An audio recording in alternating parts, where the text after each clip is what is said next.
Okay, Iggy, so now let's say here I am in my 20s and I am now getting into investing, whether working with a broker or just on my own and getting myself as educated as possible. And how often should I go about looking at my investments or looking at my portfolio? Or should I just invest in one thing when I'm 20 and just keep it the same till I'm 60? Well, the short answer is I think a regular review of your portfolio makes a lot of sense. Quarterly is probably a very good time frame.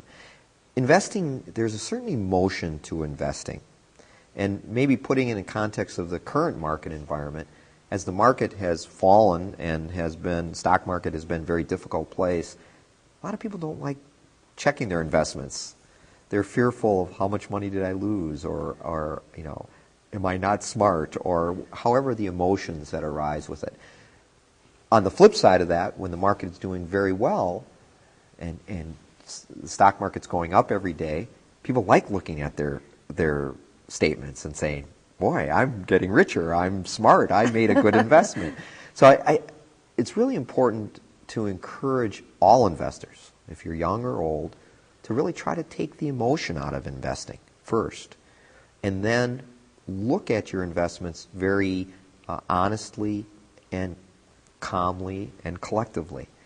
And what I mean by that is, if we're looking at our statements on a quarterly basis, well, how did we do relative to an appropriate benchmark? If the market's up or market's down, did it do well versus an appropriate comparison? There's times when the market will be up, but the type of investment you have may have lagged what it should have been, which is not a good thing. Just as much as when the market's down, but your investment portfolio held up better, and maybe it's a good thing that how you were positioned. So honestly evaluating without the emotion, I think, is important. The other thing I think is very important about a quarterly period of looking at your portfolio is, how does it affect your plan? If you have a plan to own 60% stocks and 40% fixed income, well, if the market goes up a lot in the quarter, well, maybe you're up to 75%. And should you do something? Now, history would show, the emotion would say, I'm really smart, I'm more rich, I'm really happy. My plan was to own 60% stocks, now I own 75. My opinion of that is saying, should you really reevaluate your plan? Because that's what you're doing by not doing anything in that situation. Or should you say, you know what, maybe I should cut back a little bit, because that is my plan. I determined my proper risk tolerance was 60%. The market took it significantly higher. It's a discipline to say, take the emotion out. Well, maybe I'm going to reduce my equity exposure because it's done well.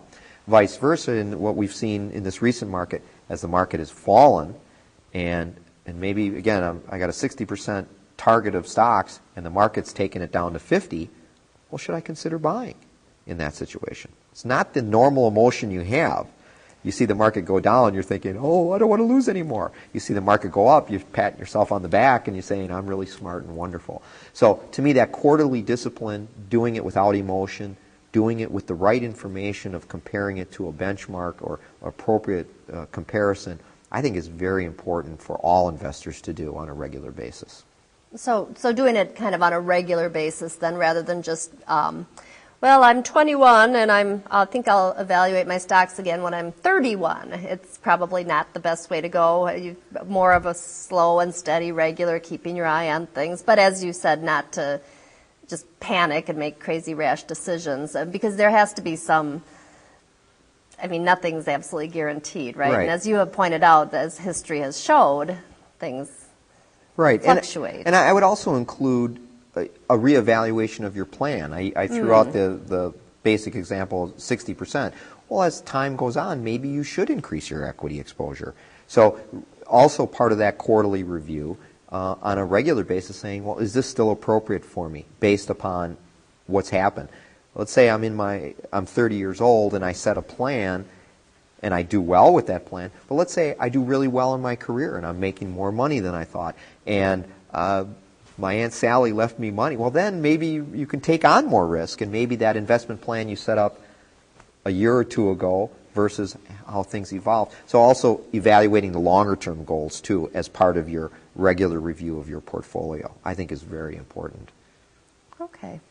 Well, it has really been a pleasure talking to you today, Iggy. And I do want to ask you, though, if you have any, I'm sure we could talk for hours and hours about this, and so I don't want to put you on the spot and say, what one thing would you like to add? But if there's any kind of closing thoughts you'd like to share with us for those people in their 20s and 30s who are just getting their feet on the ground financially, thinking about investing for short, medium, long-term goals, any final thoughts for them? I probably have more than just one thing I I'd like thought to you leave. might. I thought you might.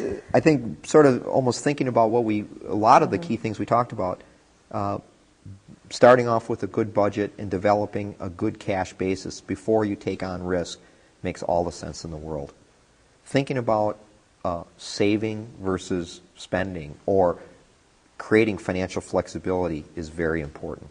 When you do start investing in risk assets, make sure that you're considering diversification and you build a portfolio that is appropriate not just for your age, but for your income based upon when you need those assets, and well as your comfort level on the volatility of risk. As markets go up and down, are you comfortable with that, or are you somewhat intimidated by that? That'll impact how much you should have. Probably the most important thing is what we talked about earlier about education. Take the responsibility to learn about how to build a strong financial position. Don't leave it in somebody's hands. Now, you might have a great broker or a planner or investment manager who does a great job for you, but utilize those people to learn rather than just turn it over to them and just never look at it again. So use it as a lifelong learning experience, and as your life evolves, that your investment portfolio evolves along with it.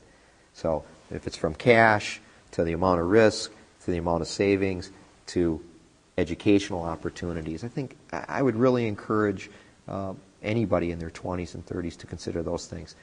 The last thing we talked very early on about is the 401k and the entire retirement investment opportunities.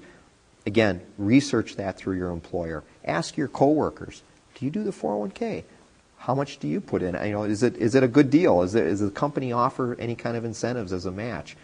Learn from that. So again, that's another educational opportunity, but that's a unique opportunity for anybody to really research. But I really appreciate the opportunity to be here today and talk to you about investing in the 20s and 30s. Thanks a lot, Iggy. And I really would like to thank our special guest, Ignatius Smetic, today. He was here, shared a lot of information with me. I learned a lot, and I hope our viewers did too. Thank you. This program is one of a series of programs on money and investing presented by the Milwaukee Public Library. This program is made possible by a grant from the FINRA Investor Education Foundation through Smart Investing at Your Library, a partnership with the American Library Association. You may view this program again through the Milwaukee Public Library website, www.mpl.org. Click on the Research Resources link on the left side of the page and then click on the Smart Investing link. To read more about money and investing, contact your local public library. The number to call at the Central Library is 286-3011.